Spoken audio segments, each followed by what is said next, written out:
My name is Kory Smoot. I'm the Director of Sports Turf here at Lexington Sporting Club.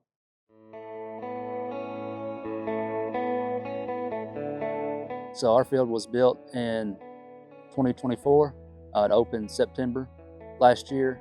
That was when the first games were played here.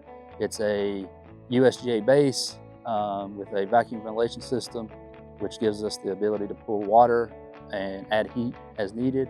That helps us provide a firm, safe surface. So we chose the SG52 for its versatility.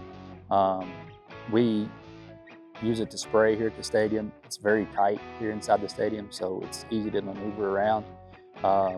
We also have the hopper attachment, so we spread our granular fert that way, and we also use it to overseed lift.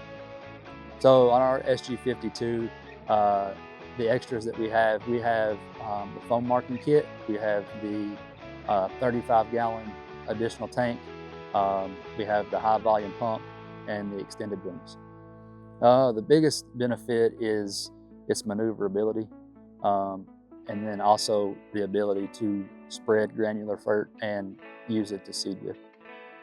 I would tell anybody interested in an SG52 that it's versatile and easy to use.